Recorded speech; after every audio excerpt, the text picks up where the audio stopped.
For the first time in history, people and machinery are working together, realizing a dream. A uniting force that knows no geographical boundaries without regard to race, creed, or color. A new era where communication truly brings people together. This is the dawn of the net. Want to know how it works? Click here to begin your journey into the net. Now, exactly what happened when you clicked on that link? You started a flow of information. This information travels down into your own personal mailroom, where Mr. IP packages it, labels it, and sends it on its way. Each packet is limited in its size. The mailroom must decide how to divide the information and how to package it. Now, the package needs a label containing important information, such as sender's address, receiver's address, and the type of packet it is.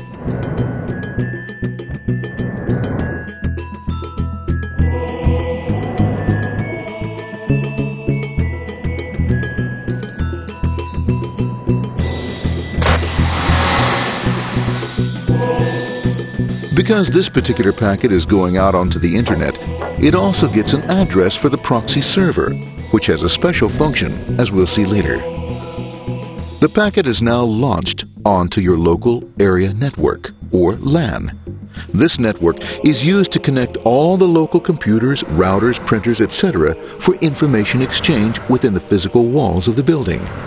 The LAN is a pretty uncontrolled place, and unfortunately, accidents can happen.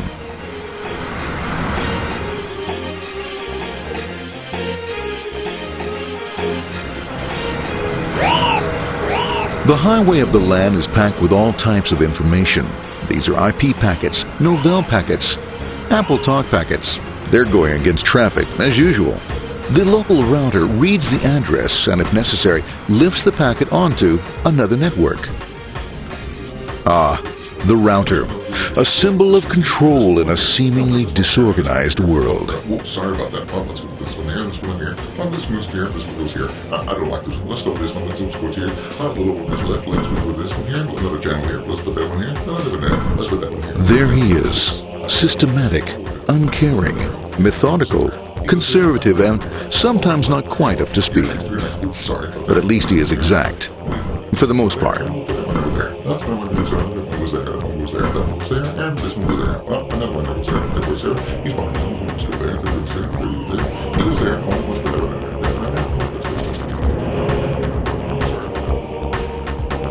there. As the packets leave the router, they make their way into the corporate intranet and head for the router switch. A bit more efficient than the router switch plays fast and loose with IP packets, deftly routing them along their way.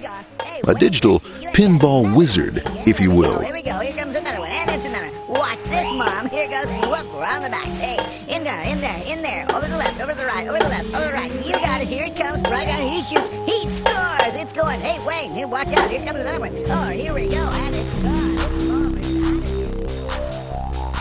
As packets arrive at their destination, they're picked up by the network interface, ready to be sent to the next level. In this case, the proxy. The proxy is used by many companies as sort of a middleman in order to lessen the load on their internet connection, and for security reasons as well.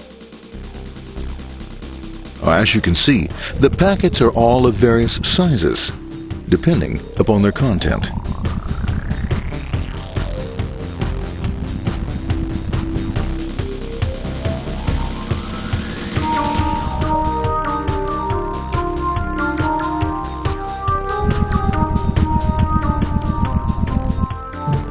The proxy opens the packet and looks for the web address, or URL.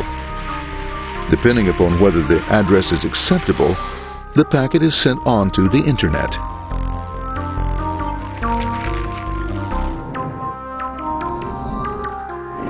There are, however, some addresses which do not meet with the approval of the proxy, that is to say, corporate or management guidelines.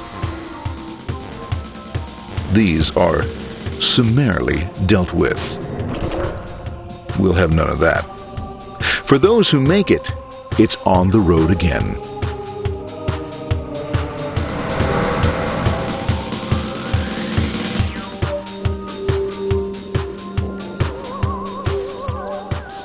Next up, the firewall.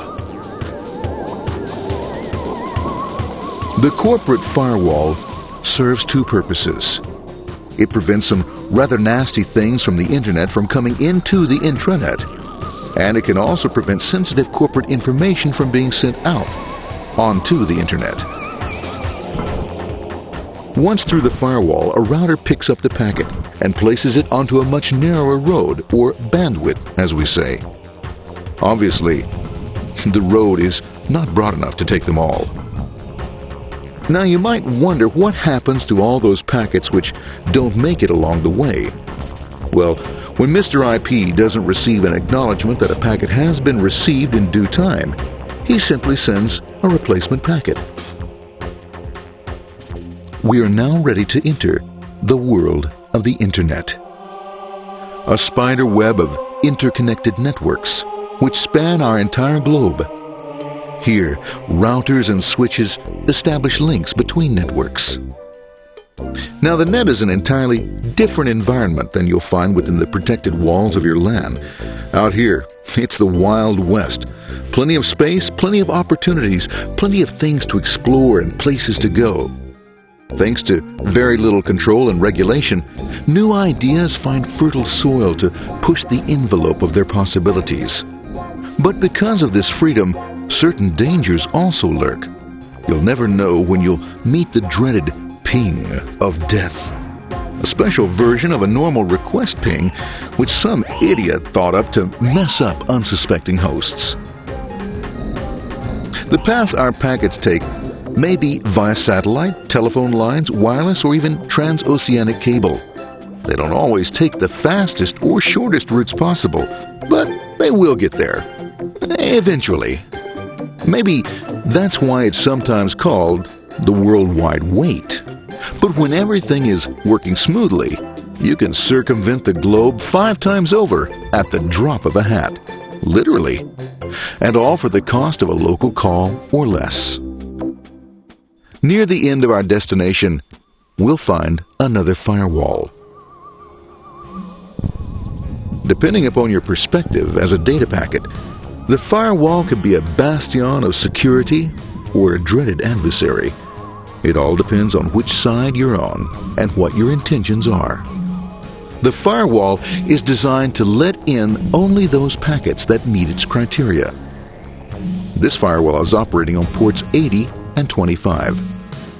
All attempts to enter through other ports are closed for business.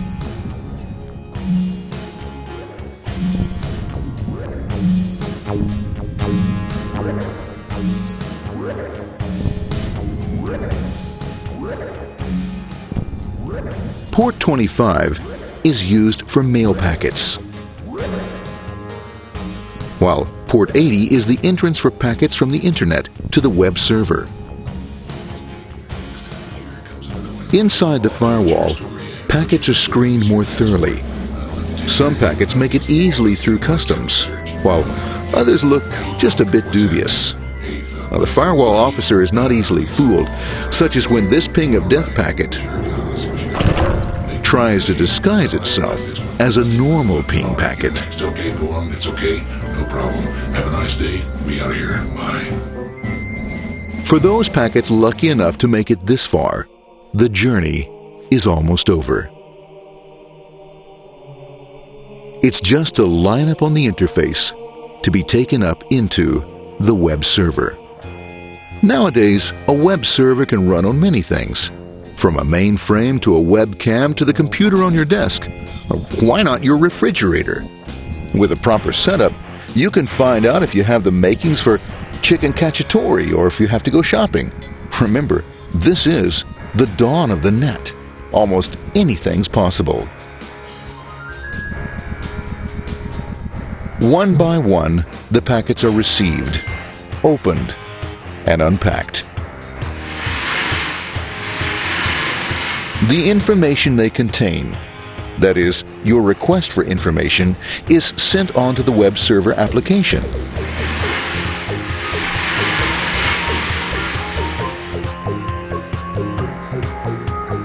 The packet itself is recycled, ready to be used again, and filled with your requested information.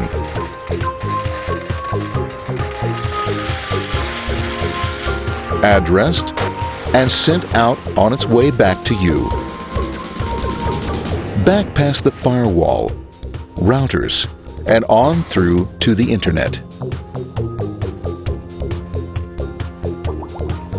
Back through your corporate firewall.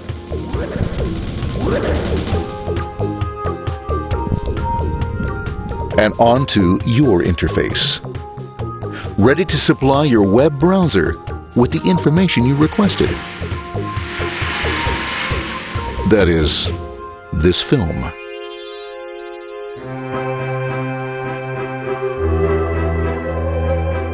Pleased with their efforts and trusting in a better world, our trusty data packets ride off blissfully into the sunset of another day, knowing fully they have served their masters well.